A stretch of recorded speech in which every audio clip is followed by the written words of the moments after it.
और अब आइए आपको दिखाते हैं कि रूस के राष्ट्रपति पुतिन का आवास क्रेमलिन कैसा है।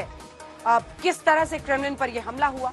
सबसे पहले तो आपको बता दें कि क्रेमलिन और यूक्रेन की राजधानी कीव की दूरी करीब 850 किलोमीटर है, जबकि यूक्रेन की मौजूद सीमा से क्रेमलिन सेनेट की दूरी 450 किलोमीटर है। जहां एक ड्रोन क्रेमलिन कॉम्प्लेक्स के पास टकराया, वहां से पुतिन का शाही महल दक्षिण की ओर है। क्रेमलिन में कुल 15 इमारतें हैं, 20 टावर शामिल हैं। क्रेमलिन परिसर चारों तरफ से 21 फीट चौड़ी दीवार से घिरा हुआ है। क्रेमलिन परिसर में ही रूस की संसद है, पुतिन का आधिकारिक आवास है, उनका कार्यालय भी वहीं पर है, जिसमें 700 से ज्यादा कमरे बताए जाते हैं। क्रेमलिन पैलेस अपनी भव्यता के लिए जाना जाता है। ये 25,000 वर्ग मीटर में फैला हुआ है, जो रूस की राजधानी मॉस्को में है।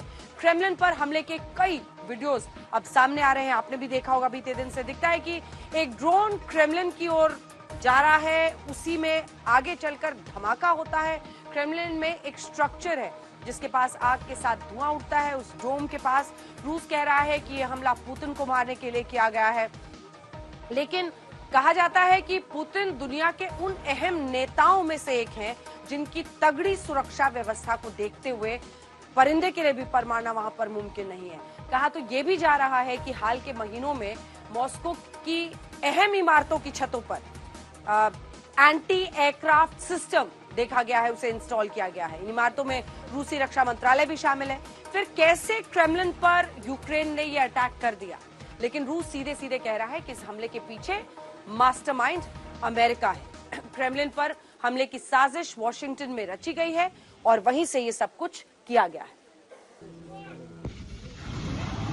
तो ये आप अटैक की तस्वीरें देख रहे हैं और इसी के साथ अब ये नया आरोप, जिस पर हमारे साथ हमारी सहयोगी पणजी से सीधा श्वेता सिंह जुड़ रही है। श्वेता, अब पुतिन का रूस का ये कहना है कि मास्टरमाइंड इस हमले के पीछे अमेरिका है। किधर नजर है उसकी? क्या इसके जरिए वो साबित करना चाह रहा है कि अमेरिका और ये जो नेटो मुल्क है उनके खिलाफ अपनी बात को और भी प्रबल करने के लिए है ये?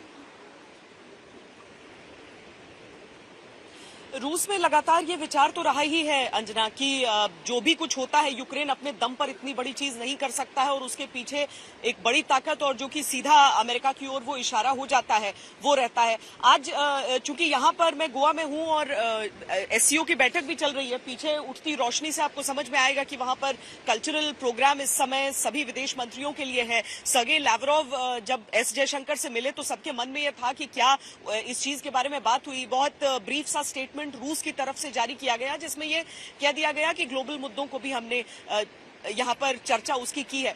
अंजना, उसके बाद मेरी कुछ डेलीगेट से भी मुलाकात हुई और कुछ जो पत्रकार रूस से आए हैं उनसे बात हुई। उन सबको इस बात को लेकर बहुत आपत्ति थी कि रूस का नजरिया कोई नहीं समझता है और जो वेस्टर्न प्रोपेगेंडा है वो उन पर हावी हो जाता है। उनका यह मानना था कि पुतिन पर हमला हुआ है, उसकी कोशिश हुई है और यूक्रेन को जवाब उसका देना होगा। तो एक जनरल माइंडसेट आप सबसे बात करके समझ सकते हैं कि जिसमें वो बहुत आक्रामक तौर पर इस तरह के विचार अपने अंदर रख रहे थे और इसीलिए रूस का जो एक देश के तौर पर भी हम इस समय अग्रेशन देख रहे हैं वो वहां के कम से कम एक तबके में तो रिफ्लेक्ट होता है।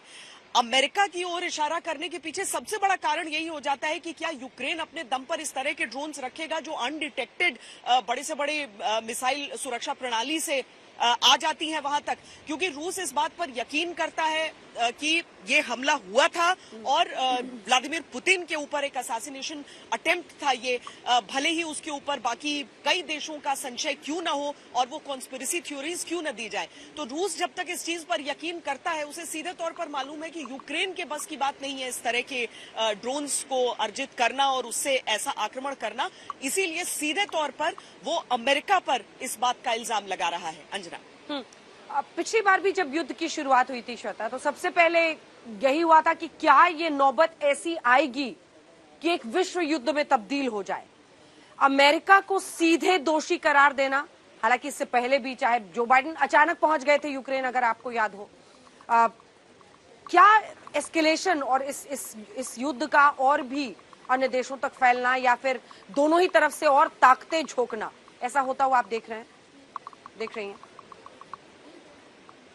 दोनों चीजें हैं। एक तो अगर कीव पर अटैक की बात हम देख लें, कीव पर अगर अभी तक बहुत सारे आक्रमण किए जा रहे हैं, लेकिन कुल मिलाकर उन इमारतों पर और उन ठिकानों पर जहां पर असलहा होने की आशंका रूस को लगती है या फिर वहां से कोई लड़ रहा है उससे, कोई फौजी उसके है, तो उन ठिकानों को वो डिस्ट्रॉय करता है। पर अब सीधे तौर पर जो कीव को अटैक करने की मांग चल रही है, कीव की घेराबंदी आपको पहले भी याद होगा जब टैंक्स आगे बढ़ नहीं पाए थे और जो सबर्ब्स हैं उसके आगे वहां पर रुक गए थे सारा जो रूसी आक्रमण था, यानी घेराबंदी तक बात पहुंची थी, लेकिन उसके आगे फिर कीव पर किसी तरह का आक्रमण नहीं किया गया था, क्योंकि रूस हमेशा कह रहा था कि हमें यूक्रेन पर कब्जा नहीं करना है। जेलेंस्की से जो समस्या थी और जो पूर्वी यूक्रेन का हिस्सा है जिसे रूस अपना हिस्सा मानता है क्योंकि रूसी स्पीकिंग लोग वहां पर रहते हैं, तो ये सारी चीज आकर अटक गई थी। अब अगर रूस के हम जो पूर्व डिप्टी पीएम हैं उनकी भी बात को सुन लें तो वो सीधे तौर पर कहते हैं कि रूस के पास कोई चारा नहीं बचा है कीव को अटैक करने से पहले। अगर रूस इतना बड़ा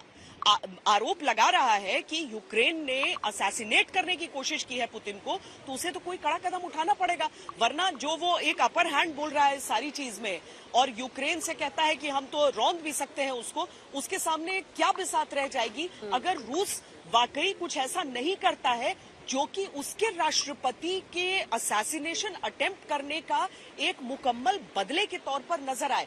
और इसीलिए पूरी दुनिया में सब घबराए हुए हैं, क्योंकि अगर कीव पर आक्रमण होता है तो चाहे अनचाहे बहुत सारे देशों को इसमें कूदना पड़ेगा। और किसी भी युद्ध में एस्केलेशन की बड़ी वजह यही होती है जब नाक की लड़ाई बन जाती है। बहुत धन्यवाद आपका। श्वेता सिंह हमारी सहयोगी जुड़ी हुई थी हमारे साथ गोवा से इस खबर पर।